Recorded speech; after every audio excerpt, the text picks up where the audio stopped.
All right, welcome back.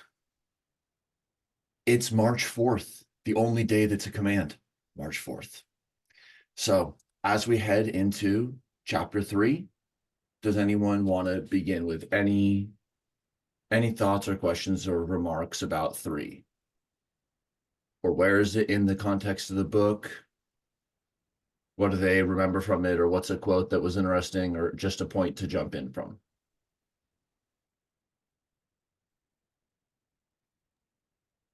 I personally found it really interesting that the Markov blanket is just an intermediary. It's just a barrier between two things, the external and the internal state.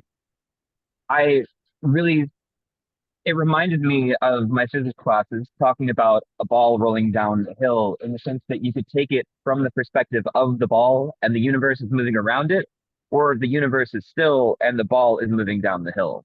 That freedom for that kind of reference surprised me.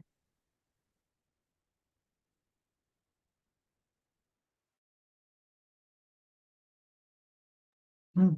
Yeah, interesting. Stable hill, moving ball, and stable ball, moving hill. That is that it, Zach? Absolutely, yeah. Yeah.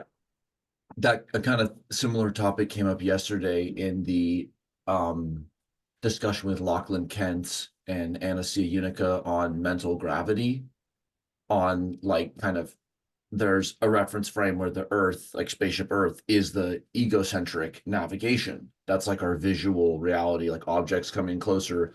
And then there's kind of a third person sun centrism. There's other reference points that can be chosen, but that's definitely a very, so how would you connect that to Markov blanket or to ActInf?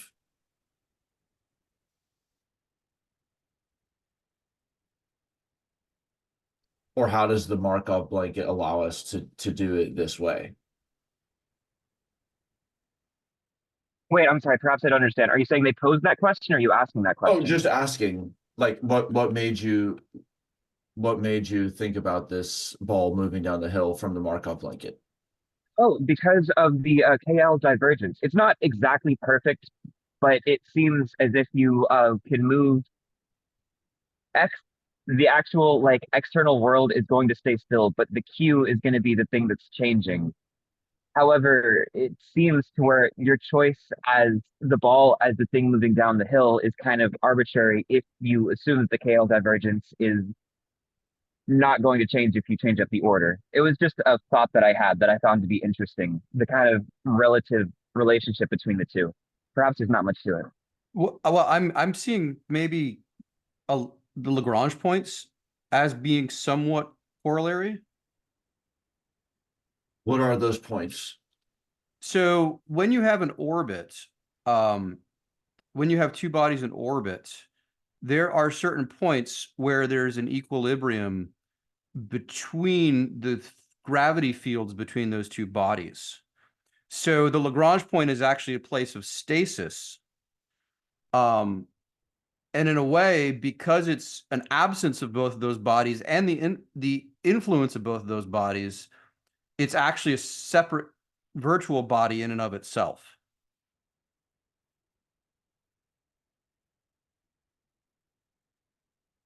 So, or a virtual point, excuse me. That's very interesting. Lachlan, in this kind of mental gravity um discussion, which maybe people can look at for more detail, it's like he did discuss the center of gravity. Those topics came up with the Bayesian mechanics and Dalton's Activitable. Like you have a distribution, and then you have a center of mass, center of gravity. That's like the central tendency of a distribution.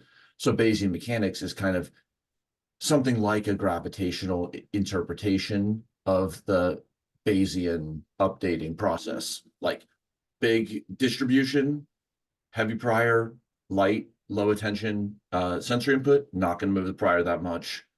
And then the Lagrange point is kind of like the stationarity, if you're there, like a non-equilibrium stationary point.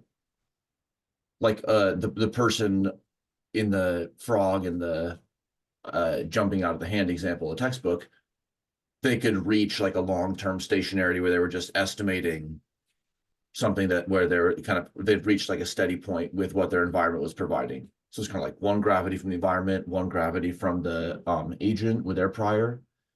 And then also that the P is stable, like the true distribution of temperature is stable, Q is changing, beliefs are changing, or beliefs are stable, true distributions are changing. And that kind of maps to the change the world, change the mind possibility. Like belief updating and fixed belief world state changing. So nice, a lot of great comments here.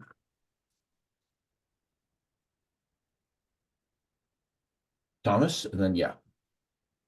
Yeah, 2 points. One is I found really fascinating the reliance on temporal dimensionality for a lot of the argumentation here. So for example, the argument of basically the hierarchical generative model, for example, the illustration of sentences, right, composed of words. Their hierarchical orientation is based on a nature of duration. Things are taking longer than others. That's a really fast, basically things are taking more rapidity, a rapidness of movement versus a duration, longer period of time. As the argumentation for like what gives an ordering to things. I think that's incredibly fascinating. Another dimension related to this idea of like emotional, like we're talking about this kind of psychological aspect of gravity. There's that line where that idea of temporal depth is directly correlated with psychological depth of a person. And that's really interesting on a couple of grounds. One is I'm attaching this to the ideas of the kind of factuals and trajectories and policies argumentation that's been presented so far. Aristotle has a really fascinating line in metaphysics about rational activity. He uses a very particular example of a rock. A rock is irrational. The activity of a rock dropping is not rational because it's compelled by necessity to have to go down. The point versus rational actions, there's a power of choice, a power of either to do X or not do X. So the counterfactual point. The example we use in Aristotle metaphysics is medicine, right? To heal or not to heal, for example. Or that actor, basically the agent throwing the rock or not throwing the rock. Again, that like the drawing of rational activity to be that power of choice, of temporal optionality, basically. I saw some correspondence notes like that.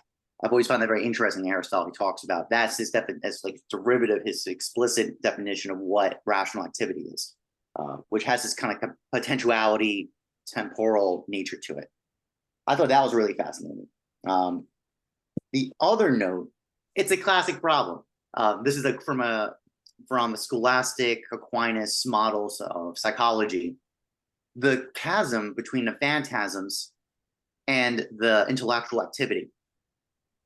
In scholastic traditions, it's considered a mystery. They don't know what's allowing the conversion of sense data into what's called the phantasms, which I guess in this kind of mapping logic would be the active states. The explanation is kind of obscured. Especially the problem is our sense datum is on particulars. A particular dog or a particular expression of light, if you're looking at in a room, for example. How do we do the cognitional action of universals to get to the idea of this quantum is in front of me as the dog? There's a whole thing about that in scholastic epistemology about that. What's relevant to this group is I'm a little unconvinced that this argument of the blanket is solving that problem. I say that because what exactly is the so if there's like three variables that are basically being interchanged with active states, external states, sense states, and internal states, obviously I see the correspondence of the variables between active states and external states and sense states to internal states. Totally get it. Like I could see how this maps, right? But between the variable X and mu, what is that chasm? Like how is that connected? I didn't see anything in the documents, in the literature, so in this chapter so far, to give that explanation of how that conversion is happening. I may have misread that, and I completely be a mistake. But this is just in my mind. I just know this is a traditional problem in epistemology of basically the application of universals of perception and cognitional activity. No one really knows how to give an account for that. So that's why this chapter caught my attention, and I'm a little kerfuzzled about this because eventually when it gets drawn down to be unit U, basically the variables become U and Y, when really mu and X seem to be the question mark of what that is the thing of translation between the sense internal states and the active external states. How is that happening? I don't see that happening yet. Okay, those are just my general notes. Again, I might be wildly wrong about this, so I'm happy to be corrected on that more strongly stated second point. But also that first point on specifically the temporal nature of arrangement of generative hierarchies and synchronicity coming in is a very important factor. I read that. I actually have that down in my notes. Let's see, what was that? Yes, that the internal states have an appearance of representing external states. So mu dot is representing appropriately x dot by the synchronicity of the active state and the sense state dot y and dot u. That's what I got. Thank you. Thank you for the great comments. So to the second one first, that's a very perceptive comment, which is that the particular partition, which is the starting point for a free energy principle active inference, and not necessarily a starting point to get to any phenomenological or metaphysical point, potentially only as a starting point just to do something empirical. So first off, a failure or a delta to a philosophical explanation may just be like a permanent open question for a lot of other reasons. So, but just to the kind of philosophical implication part, the edges, which represent what basically can happen, it's basically all the edges can happen except for two kinds of things. No backwards action, no backwards perception. But the other arrows are like in principle double-sided. That doesn't mean in any given situation they're like of equal relevance. Also, this is a map, not a territory. So like just drawing a line here between you know, the north and the south side of the city, that line on the map is like, it's literally not describing what the materiality is of the connection. So that's going to come back like again and again. Obviously the map, not territory question. So first category thing that doesn't happen, that reverse sensation. I don't have my thumb on the scale of sensation, or it's modeled like part of the sparsity of the models that it just can't happen. And then the other thing that can't happen is that action can't be controlled externally. Action is under the autonomous control. This is not like just pick it up and paste it on to like an agent as complex as a human. Because as we'll get into, like even in a T-maze, we'll see how limited it can be. So this is just a starting point, or kind of like the like 1+1 Lego block that then more sophisticated models, especially with internal sophistication, arise. But the other kind of thing that doesn't happen, other than the backwards action, backward sensation, is the no telepathy, no telekinesis, I guess. Like no communication from the outside except through sensation, no action effect on the outside except for through action. So that kind of begets this question of like, how, but isn't what we actually care about the coupling between the systems, which is like the edge that would connect these two. And I think it's not with the Connor Heinz 26 Bayesian mechanics for stationary processes. That kind of comes back to this Lagrange point. This one talks about the blanket. So here's before partitioning the blanket out into incoming sensory and outgoing action. So this is just the initial Markov blanket concept on an undirected graph. So both of these edges are bidirectional. So this is kind of the simpler version of this, where the blanket is broken out into two. Then they study this, the locking of the mapping. The actual stationarity in the tracking is between the internal and the external state. That is the stationarity that is the kind of good regulator like stationarity.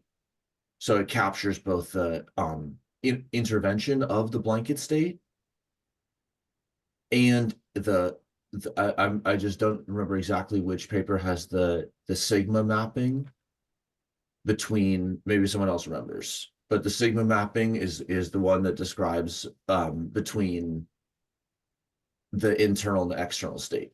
So there is like it's like an image or a map, and it maps between the internal and external states, but it's another projection, but this only describes the causal connections. Jeff? Yeah, I just had a thought that I really haven't seen much in the literature until very recently about magnetoreception. And also, we know that we're also sensitive to gravity, but I haven't really seen that modeled as a sense that we actively participate in as well. So maybe there's something there when you're talking about so-called telekinesis, where it's actually just a natural phenomenon that maybe, because we know, for example, birds, right? Birds navigate using the Earth's magnetic field. We know that. We know that different types of animals have different sensitivity to gravity fields. We know that when, for example, when we go scuba diving, we lose our sense of gravity, right? So maybe that's just something to just stick in your file cabinet. I don't know. Yeah, definitely. This live stream from yesterday, it was a rare Sunday live stream. Like it links to neurobiology and a lot of other things, and we couldn't think of a linguistic example that didn't convey that wasn't concordant with like a gravitational like metaphor being applied in a certain way. Zach? Hi. So could you say a little bit about, so there's no telekinesis, yeah, but what if control over one specific variable is in like one Markov blanket and another is in another Markov blanket? Would the separate Markov blankets under some other hierarchical Markov blanket be considered an external state, or would those all be inside of one big blanket that you just call the set of internal states? If that makes sense.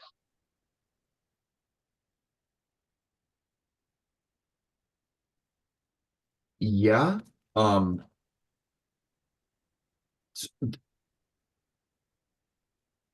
Though in this like minimal form, they're labeled this way, they're all relative to each other, and that's all relative to the choice of which one is chosen by the map drawer as the internal state. So it's not like aspects of the world are like, oh, this one's a sensory state, now we can move on. It's like in this model where this is the internal state and this is the external state, then they have this directionality.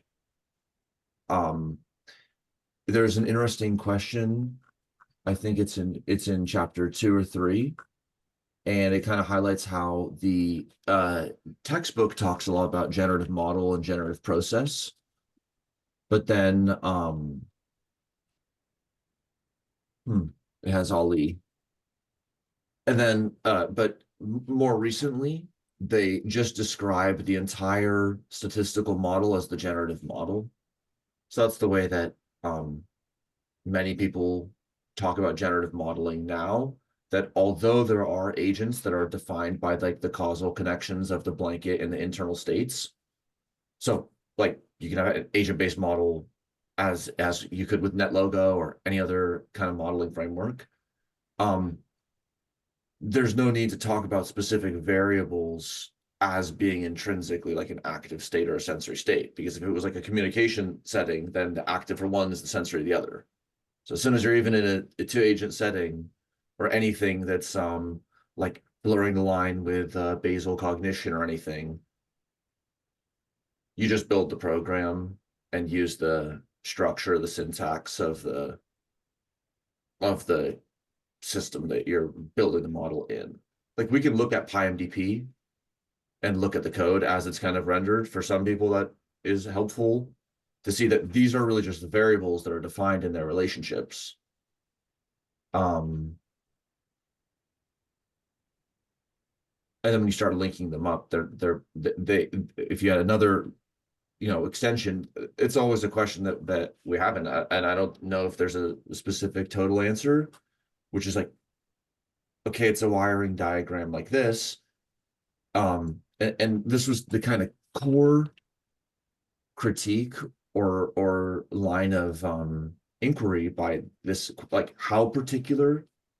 It's like, okay, the FEP has these properties, but does it retain those properties like as you change the topology of the action perception niche? Like if you don't have this double-edged arrow, or like if you just had around the clock, like only 1, 2, 3, 4, what properties does that coupling have?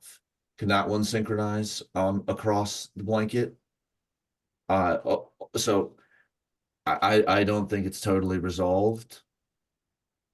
But it can be explored how different connectivities, and of course different parameterizations within a connectivity relate to like different functions, and especially when getting into internal states that can have dynamic structure. So you'd say, okay, the temperature in the room is going to just be like, it is what it is. And then the thermometer and the air conditioner kind of also are what they are. But we have an agent who can create higher order abstractions about temperature through structure learning. So a lot of the change happens like already blanketed off from the sensory environment, which I think kind of touches on Thomas's problem/questions too.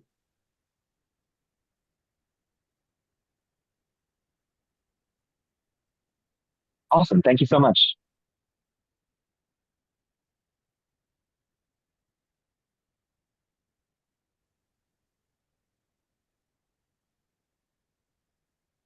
Pretty interesting figure. Cool visualization, could probably be used more broadly, or like something like that, like some using different colors and types. Oh, here's the mapping. Here's sigma mapping. X, Y, and blanket. So X and Y, and then sense and action. Let's see. Past time point, current time point.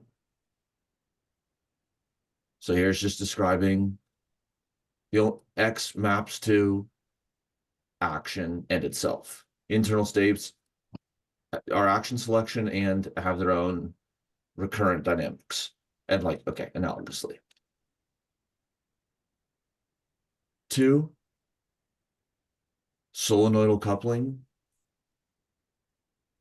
I mean, we can explore these more in the paper. I don't think this is the same cue, but I think this reflects that kind of like Lagrange point, like non-equilibrium steady state, something about how they're like something like they're circulating in some way. 3 is the blanket condition, saying it's this set composed of sense and action summarized with this one node. And then the assumptions, some other kind of conditional independence, like that they all have this one other, here they look more connected. Here's the sigma mapping. Here's something else about this, well, observations or something. Pretty cool.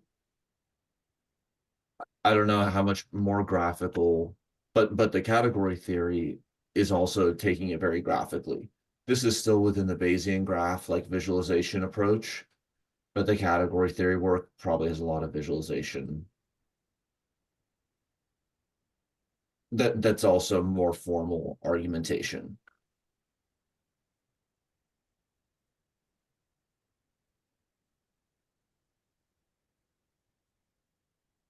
Anyone else, just any other angle, or we can go to some questions.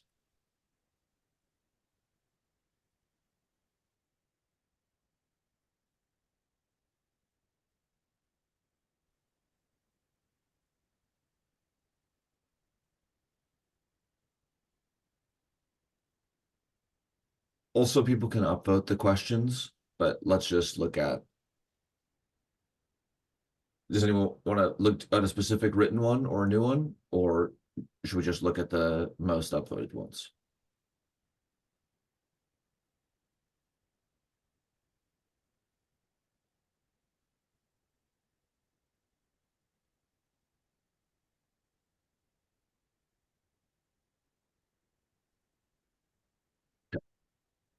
Markov blanket explanation, page 43, box 3-1. So here's the Markov blanket in time concept, which is sometimes called the Markovian property, like as has kind of been discussed before. The last names don't really add any information because there's like multiple Markovs and there's multiple senses and all these things. So sometimes just using the descriptors more informative. But the Markovian assumption, like it just broadly in statistics, like talking about like a Markovian model or hidden Markov model, is where the past time step influences the next time step, and then that influences the future time step. So the past only influences the future through this kind of retained one step present. How can this be true?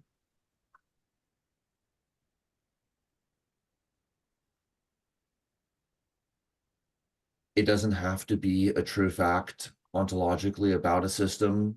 It could just be a statistical approximation or a designed feature like a program. What if we don't know the present? Well, that's a super broad question. By even sketching out like a few nodes on a piece of paper or thinking a little bit about a specific system, like what system not knowing what about the present, just sketching that out moves along on that question. But the general form is probably a pretty big question. They define Markov blanket. Well, they define it locally, but it's also prior defined. The set of variables that mediate all statistical interactions between a system and environment. What's a statistical rather than a non-statistical interaction? Here, maybe in the broader sense, it's saying like it's about the statistics of the map, not the actual territory. So we're already in the domain of statistics.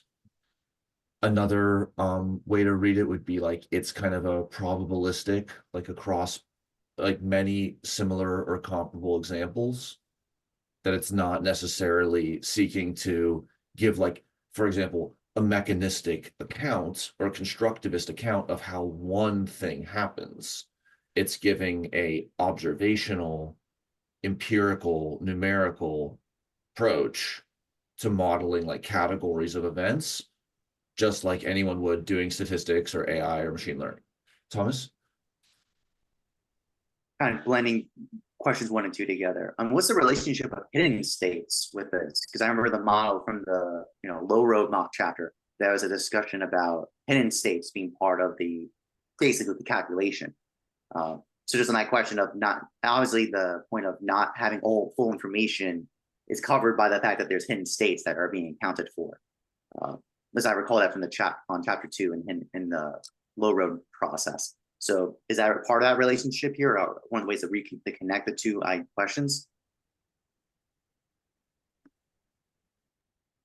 Yeah, like beliefs about hidden states do come into play in the variational free energy.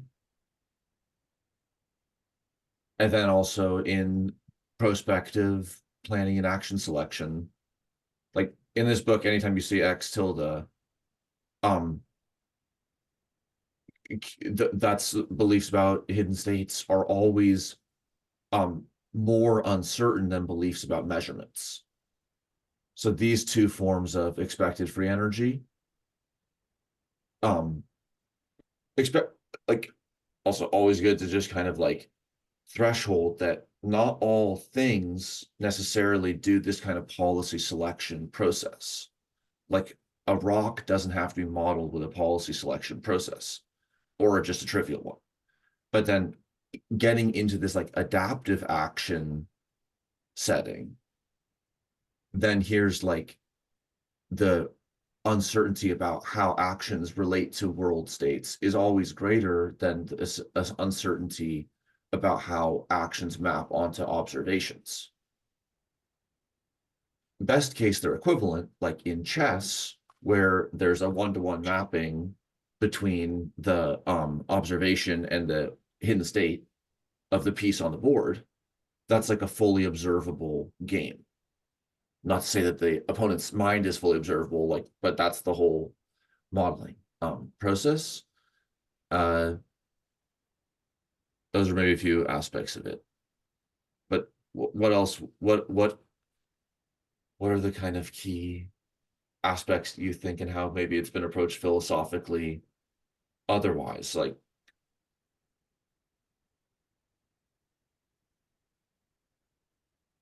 Are you asking just as that? yeah, you talk, or just like, yeah, kind of, this is a statistical model, but not all thinking on this issue has been statistical. So how, just as a kind of open question, but maybe if you have any thoughts of any pre-statistical thinkers and how they approach like boundary.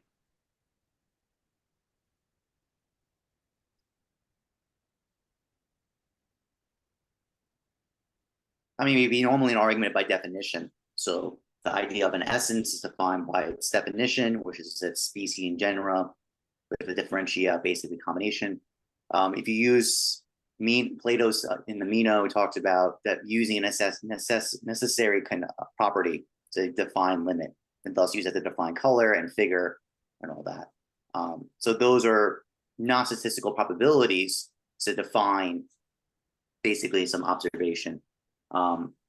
In fact, actually, from a more normal, like from a more ethics normative point of view, the idea of exemplars is basically the exact opposite. That the best representation of reality is the exemplar versus a statistical average, right? So that would be kind of the broadest kind of answer. What I would read that broadest difference between a statistical model and a non-statistical is this use of definition and essence from a traditional classic point of view. Cool. Really cool. Yeah, that's awesome. Thank you. This is like the n equals 1 and the example and the a priori non-empirical, and then the statistical, like, and then the instrumental would kind of, which is just describing basically using it as a statistical model. Like people often talk about this. This is the whole, not the whole, but a lot of the discussion around like, do the organism, are they a generative model? Do they have one? Are we just modeling it as such? That's this instrumentalism realism question. I mean, if no claims are being made about the territory, then one can always retreat to just pure map making. But then there's stronger guarantees of that once you've retreated to map making, but then that has fundamentally given up certain territory relating to like how individual things happen. It's just a different kind of approach. And I know there's some connections with the frequentist and the Bayesian statistics, and like how do frequentists view chance? How does Bayesian view chance? There's probably a lot to go in there too.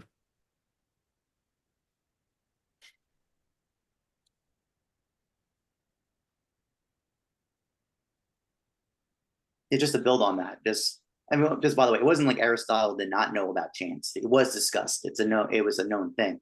I think the big difference, just to clarify, just throwing on this point, is that science, episteme, was supposed to be about universals. Like this idea of kind of the use of chance to kind of observe and find reality that's the part where there's probably a huge schism difference. Just from Aristotelian point of epistemology or investigation. There's some difference. It wasn't like they didn't know, they knew chance existed, and they definitely acknowledged that certain things do apply to that, but it wouldn't be part of the science. It wouldn't be the way you would use to come to find the universals is through random chance. Yeah. Yeah, and the role of abduction and induction, deduction, and kind of which ones are given what epistemic statuses.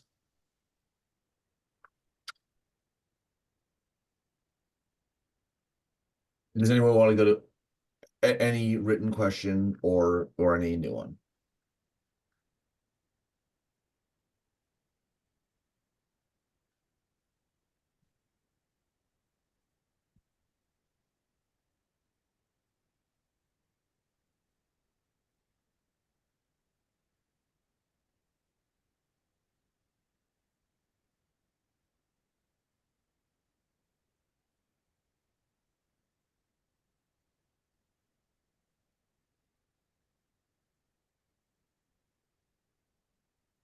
Here's no answer, but this Lagrangian, again, that's the last the last names points. Like it's hard to know if is this the Lagrange point? It could be, but it might be totally unrelated. It could be different person, different work, or it could be exactly the same. But like a point attractor or something like that gives more information. Okay, let's just see how many from the top. Trying to understand better how figure 3.2 was produced, exactly what it means.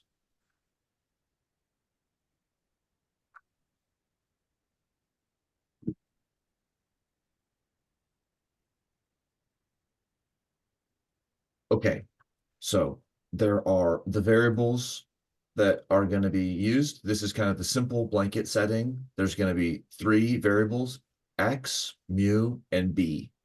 So this is just in the underacted graph setting before splitting out sense and action, which is what kind of transposed it into the cybernetics context, but just one blanket state. And then these are kind of 3 projections down. There's a cube of statistical outcomes in the like variables taking on a number in the x, y, and z direction, but it's in the x, b, and mu directions. And then here are 3 projections from the cube on each of the faces, down onto each of the faces, just comparing 2 different variables. So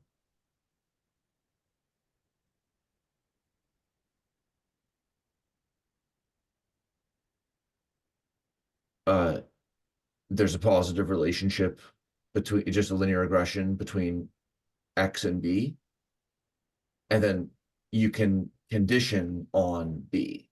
Like you could kind of zero out, like you could talk about how many standard deviations each x was away from the conditioned expectation on b. So like this one would be lower in standard deviations than this one. Just it's like the residual from the regression. So there's just statistical methods. And there's other relationships that are drawn. So these just describe the like conditional dependencies, like kind of this is like a statistical edge, like when that is drawn, that is saying the scatter plot has a significant explanatory power. But it's not exactly tested like with a p-value as such, but just saying that that's the slope is like the causal effect. If the causal edge were 1, then all the points would just be on a line. Like knowing 1 would be like 100%, like which is 1 in statistics. Everything's kind of scaled to 1. Everything happens on the 0 to 1 interval. Eric? Or Thomas? And then anyone else? Yeah, to follow up on basically my question about what pulls the x and mu value variable together. Like this graph seems to, actually I had that in my notes. I forgot to talk about that. Right, because what happens, it looks like it's using the blanket B that 3rd graph on the bottom left is the combination, right, of those 2 investigations or 2 measurements. And then that 4th graph is the probability mapping of x given look at the note. Yeah, given the expected probability of mu given b conditioned on mu. I think if that's understand how to read it. Yeah, great. That adds a lot, definitely. So like these two describe the conditional dependencies between X and mu, so internal and external states on blanket. And then here is that mapping. So it's more variable. Like let's just say that there's a 0.8 relationship between the temperature in the room and the thermometer, noisy thermometer, 80% good thermometer. And then there's a 0.8 fidelity between me looking at the numbers on the thermometer. So just coarsely, it's like then there's going to be a 0.64 relationship sigma de facto, like around the horn, because of correlations amongst variables. So yet there's no direct causal effect between the hidden state and the external state and the internal state. So that describes both like the intermediation and the kind of ultimate correlation. And so this is like structural equation modeling is commonly used like in population health, or the earlier, or it's in chapter 4. Here's like some kind of, here's one hidden factor causing one observation. Here's lightning, and then here's the light part and the sound part. 2 observations from one underlying state. Here's 2 causal factors that combine to influence one outcome. These kinds of Bayesian graphical methods are used like from like knowledge database systems to health modeling, all these different kinds of things.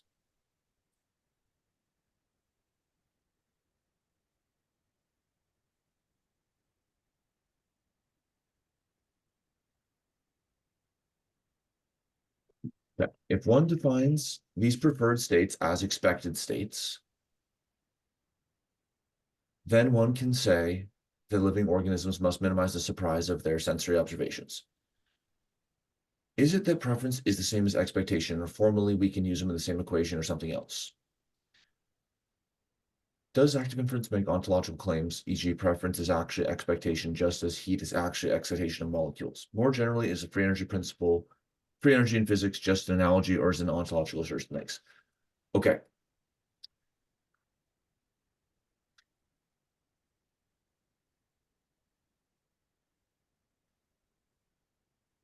Okay. One important thing to note is that there's 2 senses of expectation. So in everyday usage, the meaning or the connotation is like what we expect to happen, like what we expect will be the weather tomorrow.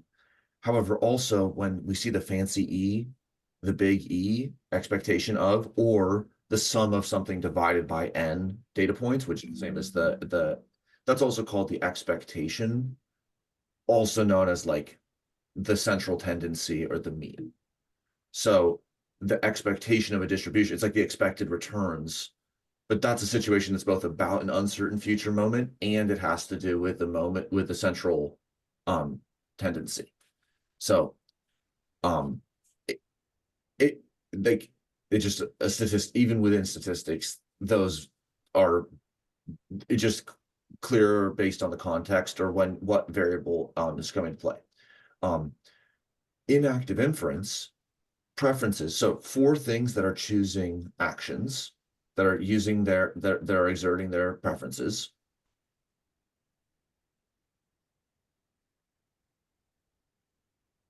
Let's look to chapter 7. So here's a model where there's no preferences involved. That helps calibrate some of these statistical questions about like the relationship between the hidden state inference and the observations through time, through the A matrix and like the B matrix, in how the hidden state is inferred to change through time.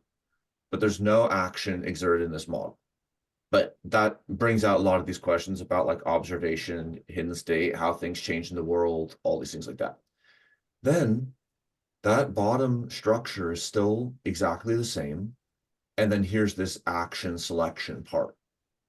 That invokes this variable C, which is called preference. It's not a reward function. It's a preference function that's a distribution over observations. So it'll again come up in like chapter 7 and before what its structure is. But this is one of the core pieces of active inference models that the preference component of the action selection, which is going to come into play in expected free energy in the pragmatic value.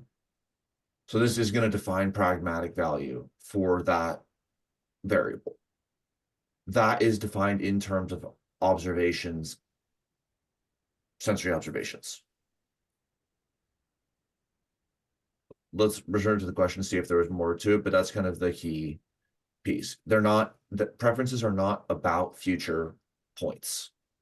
Preferences come into play. They're not using that future unknown outcome sense of expectation. But you could imagine a planning agent that also has preferences about future states, or their preferences right now, right now comes into play in deciding action that matters for future events. But that's preferences over sensory outcomes now having influence on action selection, not like a betting market on what an observation is going to be at a future time point per se.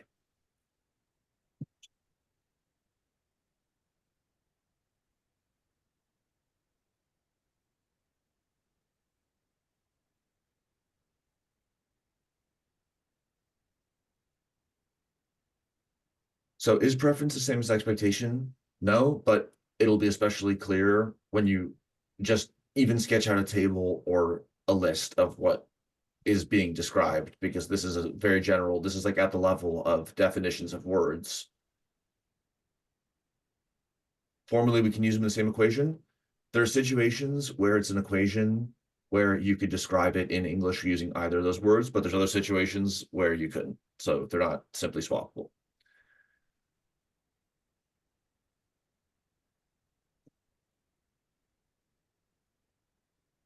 For that reason, this can't be really described. Also, I don't know about this. Heat is actually excitation molecules. Kind of interesting metaphor, but maybe write more about it and then let's explore it. Is free energy in physics just an analogy, or is it an ontological assertion?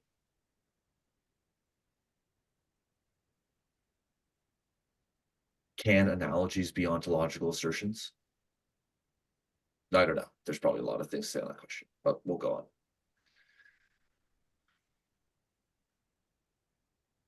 What's the difference between the terms? Or does anyone have another, like 10 minutes, or we can just look at like a few more of these, or anyone can ask or say anything else?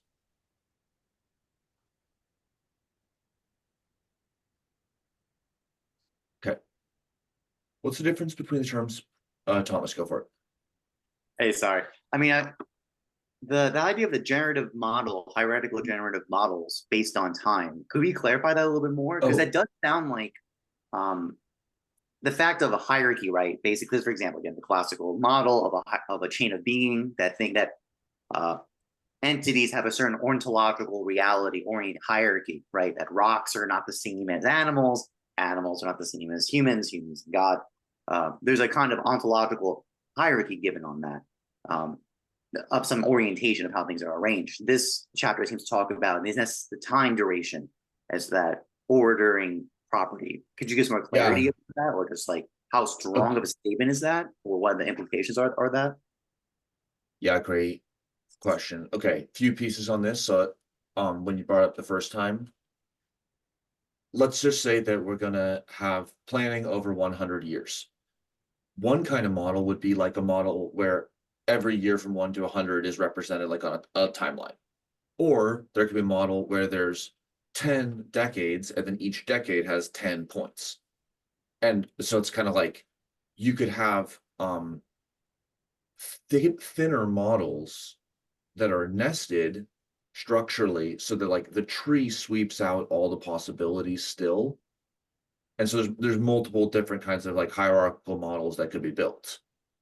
You could have, 11s within a 20 within a 30 is like, that doesn't make sense. Maybe it's not the most statistically optimal, but that's not outside the space of statistical models that you can build, because these are just statistical models.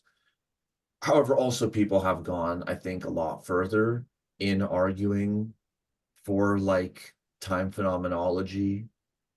An example, here's from 2018, an interview with Karl Friston from Alias, with Martin Forcher. So there's a question about that temporal depth. So we asked basically, well, you're highlighting temporal depth a lot, like whether like thickness through time. So is it enough for a computer program to do it? And then if an ant colony is able to persist over longer timescales than other things, like it, then doesn't it have more thickness too? It returns to this kind of, he brings up a lot of different components. And I think it like kind of remains to a very careful analysis, like which claims he brings out to respond to it. Because it includes like questions about meta awareness,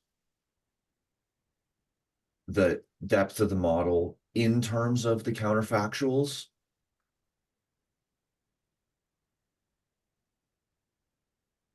Like, for example, like the using economic model, the idea of time discounting, for example, in financial modeling, the idea that $100 today has more value than that $100 10 years from now, because of properties like inflation, for example.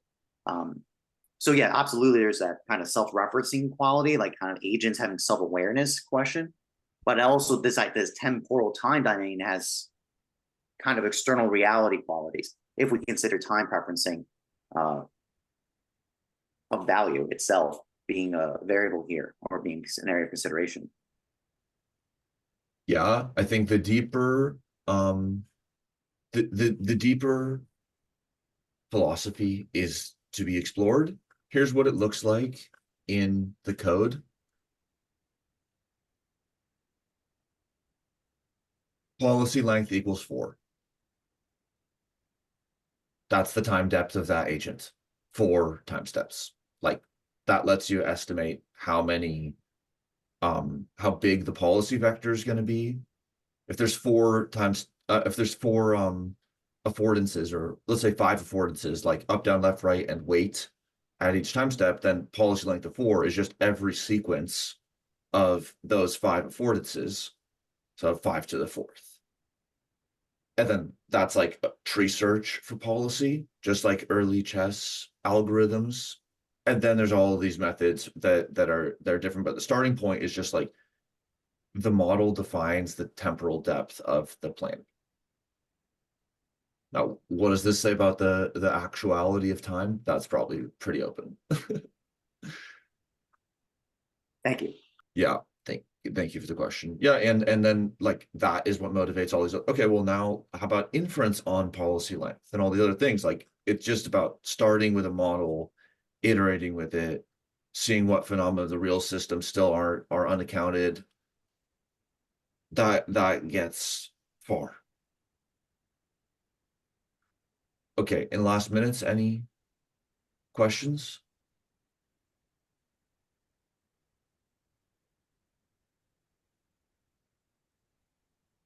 Okay, let's see. So that was the first discussion. Hey. Yeah, Eric? I'm sorry. This might be a little straightforward to some, but whenever we were talking about X dot, whenever we were talking about the dynamics of internal, external, as well as boundary state, the dot, did that mean with respect to the derivative of the actual boundary like variables? Or was that with respect to time? Now I'm kind of questioning myself.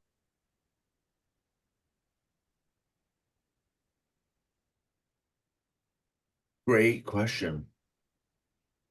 Unless, If it's yeah, sorry. no, explain. Oh, I was just gonna say if that would take us over time, we can discuss it afterwards in the questions. Yes, I think at a first reading, the dot on these are the derivative of the variable, so that the value at when it's 0, that is a stationarity of that variable. So, but the dynamics of the variable are defined in terms of a function of those other states plus a noise parameter, which is what makes it amenable to like all of these kind of stochastic calculus physics approaches. Because this like separation into a signal and a noise term on a flow is the basis of a lot of other formalisms. And it's always hard to also, I think, jump between this is like the physics formalism, like physics of particular systems, flows, Lagrangian, all of that. But then when we're actually doing the modeling in a discrete setting, it's like, where's the Markov blanket here? Because here it's just a partially observable Markov decision process. But people have had that for decades, so clearly they didn't need the particular physics to do a POMDP. So that's kind of an interesting thing to explore too.